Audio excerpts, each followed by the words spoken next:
राजस्थान के जैसलमेर से लगभग 18 किलोमीटर दूर रेगिस्तान के बीचों बीच एक ऐसा गांव मौजूद है जहां आज भी सूरज ढलने के बाद जाने से लोग डरते हैं। इस गांव का नाम है कुलधरा। कभी यह गांव बेहद समृद्ध और खुशहाल हुआ करता था। यहां पालीवाल ब्राह्मणों का निवास था। गांव में पक्के मकान थे, खूबसूरत गलियां थीं और चारों तरफ जीवन की रौनक थी। लेकिन आज वही गांव पूरी तरह वीरान है। न कोई इंसान, न बच्चों की आवाज, न चूल्हे का धुआं, सिर्फ खंडहर और एक रहस्य। कहा जाता है कि साल 1825 में एक ही रात में कुलधरा और इसके आसपास के 83 गांवों के लोग अचानक गायब हो गए। लेकिन सवाल यह है, आखिर इतनी बड़ी आबादी एक ही रात में कहां चली गई? कहानी शुरू होती है एक अत्याचारी शासक से। कहा जाता है कि उस समय जैसलमेर का एक शक्तिशाली दीवान पालीवाल समुदाय पर अपनी ताकत का इस्तेमाल करता था। उसकी नजर गांव के मुखिया की खूबसूरत बेटी पर पड़ गई। वह उस लड़की से शादी करना चाहता था, लेकिन लड़की के परिवार ने उसका प्रस्ताव ठुकरा दिया।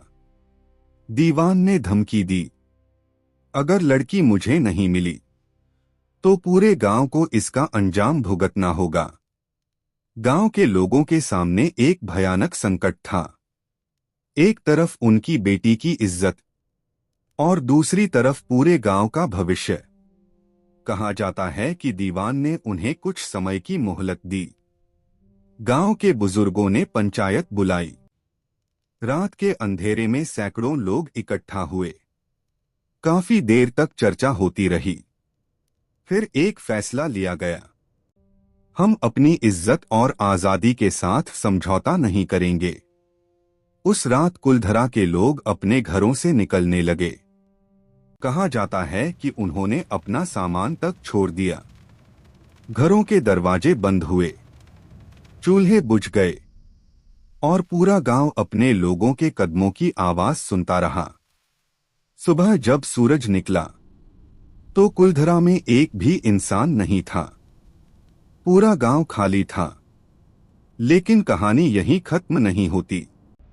कहा जाता है कि गांव छोड़ते समय पालीवाल ब्राह्मणों ने कुलधरा को श्राप दिया था, अब इस जमीन पर कोई भी दोबारा बस नहीं पाएगा। और शायद इसी वजह से कई प्रयासों के बावजूद कुलधरा फिर कभी आबाद नहीं हो सका। आज भी यहां मौजूद खंडहर उस रात की कहानी सुनाते हैं। स्थानीय लोगों का दावा है कि रात के समय यहां अजीब आवाजें सुनाई देती हैं।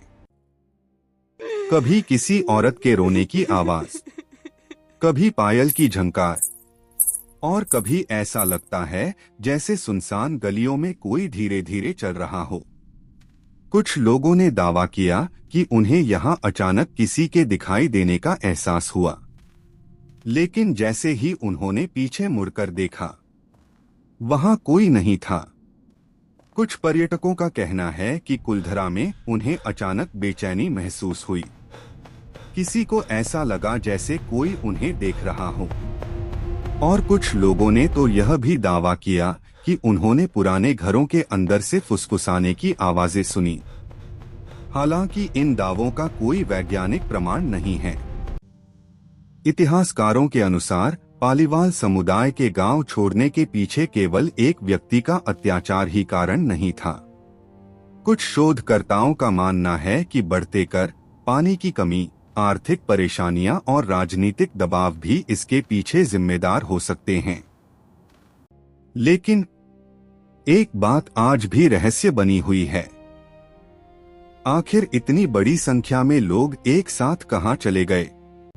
क्या वे किसी दूसरे स्थान पर बस गए? क्या उन्होंने अपनी पहचान बदल ली? या फिर वह रात किसी ऐसी घटना की गवाह थी जिसका सच इतिहास के पन्नों में हमेशा के लिए दफन हो गया? आज कुलधरा के खंडहरों में खड़े होकर जब कोई व्यक्ति उन खाली गलियों को देखता है तो उसके मन में एक सवाल जरूर उठता है, कभी यहाँ बच्चों की हंसी गूंजती थी, कभी इन घरों में दीपक जलते थे, कभी इन गलियों में लोगों की आवाजें सुनाई देती थीं। फिर अचानक सब कुछ खत्म कैसे हो गया? शायद कुलधरा के पत्थरों में आज भी उस रात की चीखें कैद हैं। शायद उन खंडहरों के बीच आज भी कोई अपने घर लौटने का इंतजार कर रहा है। और शायद जब रात के सन्नाटे में हवा इन वीरान गलियों से गुजरती है, तो वह सिर्फ हवा नहीं होती, वह उन लोगों की कहानी होती है जो एक रात अपना गांव छोड़कर चले गए और फिर कभी वापस नहीं लौटे। कुलधरा आज भी खड़ा है, एक सवाल बनकर, एक रहस्य बनकर और एक ऐसी कहानी बनकर जिसका सच शायद कभी पूरी तरह सामने नहीं आएगा। ऐसी ही रहस्यमयी कहानी के लिए फॉलो करें और लाइक करें।